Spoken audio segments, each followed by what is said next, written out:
Hey guys, it's Chief from Skull Gaming Network. Welcome to another Retro Bowl video, and yes, it has been a few months since I have made a video.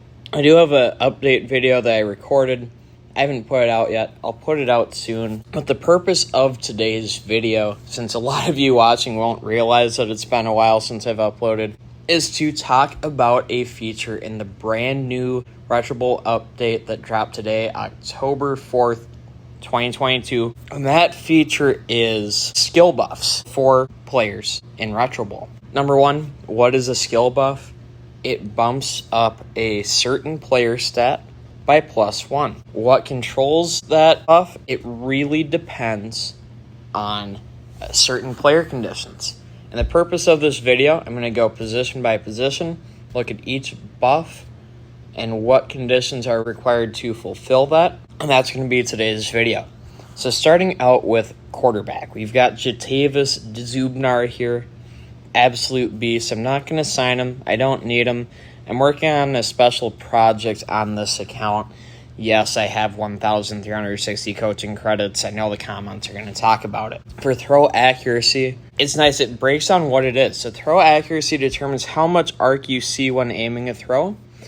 And players will receive a +1 buff to throw accuracy if they are 100% happy. So, Jatavis Zubnar, exceptional morale, he would fulfill that. For arm strength, that determines or strength in general, determines how hard a player hits, how many stiff arms they can do.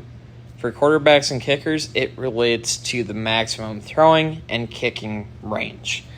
You get a +1 strength buff if your morale is angry or toxic. So angry or toxic, Jatavis, he's exceptional.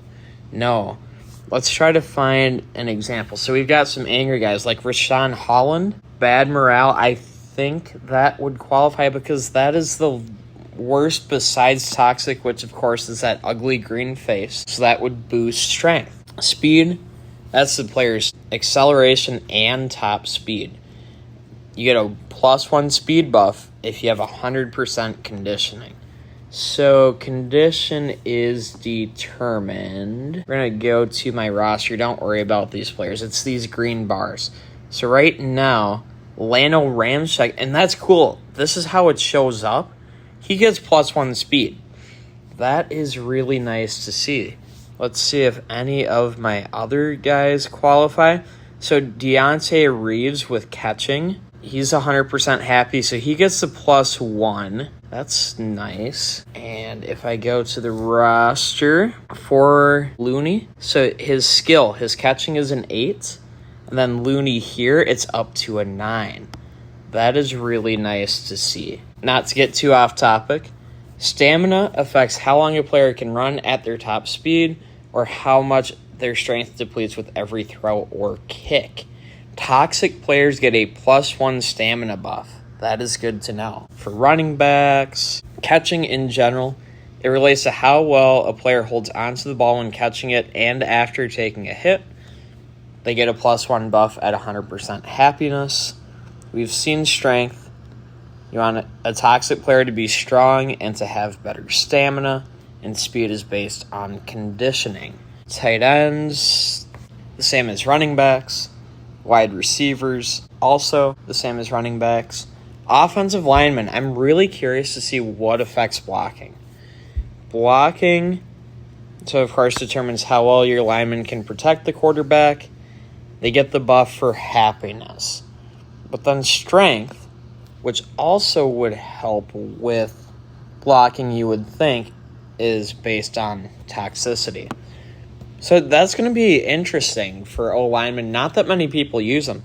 Do you want a happy guy that can block or a toxic guy that can throw a guy to the ground? You're going to have to choose one or the other. For D-line, tackling determines how well a player can overthrow his opponent. The buff, once again, comes from happiness. So it seems like the pattern. Your top one, your skill, is happiness. Strength is toxic. Speed is 100% conditioning. Stamina also based on more or less being toxic. We'll just double check quick. kick accuracy from happiness, range from being toxic, speed from conditioning, and stamina from toxic. So stamina, it says toxic only. The range or strength is angry or toxic. So that's good to know. With that in mind, what is the maximum boost you could get? I'm going to say it's +3 stats overall. So let's say you have a toxic player at 100% conditioning. A toxic player at 100% conditioning. You won't get the skill buff because they won't be happy. You'll get +1 strength, you'll get +1 speed, and you'll get +1 stamina. So how do you get this? You insult your players, you make your whole team mad, and you hire a physio on light training. Physio on light training will keep that conditioning at 100%, making your players mad, gets them all toxic, and they'll basically be like jacked up on steroids. Overall, my thoughts on this new feature, I'm a fan of it. I thought it might have been more of like certain players had a quirk that would give them +1 speed, or a certain quirk that gives them +1 strength. Now, that certainly is partially true, but it is more in your hands, meaning you can choose the path for your players. So you could also praise your players, have them happy, and keep them healthy, and get +1 skill, +1 speed, and not worry about the strength and stamina boosts. Yeah, overall, I'm a big fan. Let me know what you guys think in the comments if you have any questions as well. That's going to just about do it for this video. I hope you guys enjoyed it. If you did, if you found it helpful, be sure to leave a like.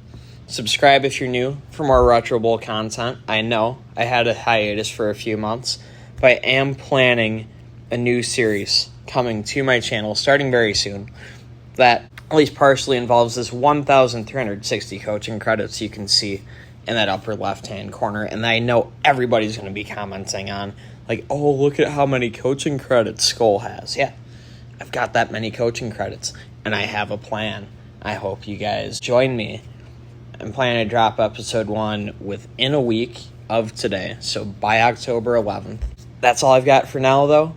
Thanks, everybody, for tuning in, and until next time, and as always, peace out.